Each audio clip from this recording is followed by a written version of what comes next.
बाळूमामांचा उपवास विशेषतः नवरत्न उपवास भंडारा उत्सवादरम्यान सहसा मार्च महिन्यात 8-9 दिवसांचा केला जातो.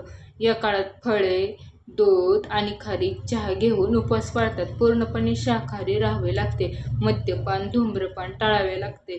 ग्रंथवाचन, मामांचे चरित्र करावे आणि बोला बाळूमामांच्या नावानं चांग भलं असं जप करत सेवा करावी लागते. बाळूमामा उपवास विधी आणि नियम हे आपण या व्हिडिओच्या माध्यमातून जाणून घेणार आहोत. चला आपल्या व्हिडिओला सुरुवात करूया. कालावधी साधारणपणे चैत्र नवरात्री किंवा भंडारा उत्सवाच्या काळात, उदाहरणार्थ 9 मार्च ते 16 मार्च 2026 हा उपवास करणारा काळ असतो. ह्या दिवसात उपवास केले जातात. आहार कसा आणि काय घ्यावा याविषयी आपण माहिती जाणून घेऊ. उपवासात फक्त फळे, दूध, खारीक आणि चहा याचं सेवन करायचं. अन्नधान्य पूर्णपणे टाळायचं आहे. आता हे उपवासाचे नियम पाहू. उपवास करणाऱ्यांनी पूर्णपणे शुद्ध शाकाहार पाळणे आवश्यक आहे. मासिक पाळी काळात महिलांनी उपवास किंवा पूजा टाळावी. हे व्रत श्रद्धेने करावे. मांसाहार पूर्णपणे वर्ज्य आहे. मांसाहार करायचा नाही. सेवा आणि पूजा कशी करायची ह्याविषयी आपण माहिती जाणून घेऊ.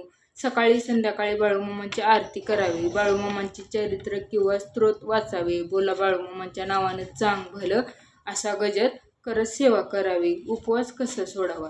आता उपवास सोडावा ही सर्वात महत्त्वाची माहिती, कारण की आपण उपवास धरतो पण त्याचे विधिवत पूर्णपणे कसे सोडायचे हे माहिती असणं गरजेचे आहे. तरच उपवास केल्याचे फळ आपल्याला लाभत असते. शेवटच्या दिवशी भंडारा उत्सवाच्या दिवशी आदमापूर येथील किंवा घरातील देवाला नैवेद्य दाखवून महाप्रसाद घेऊन उपवास सोडायचा आहे.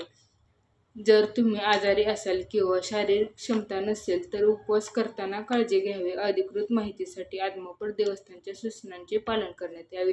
अशाच उपवासाबद्दल आणि भंडारा उत्सवाच्या माहितीबद्दल आपल्याला जर जाणून घ्यायचे असेल तर नंदविशाल दोगटे यूट्यूब चॅनल आत्ताच सबस्क्राईब करा. व्हिडिओला लाईक, शेअर करा, म्हणजे ह्याविषयी माहिती आपल्या उपवास करणाऱ्या मित्रमैत्रिणींना तसेच नातेवाईकांना होईल.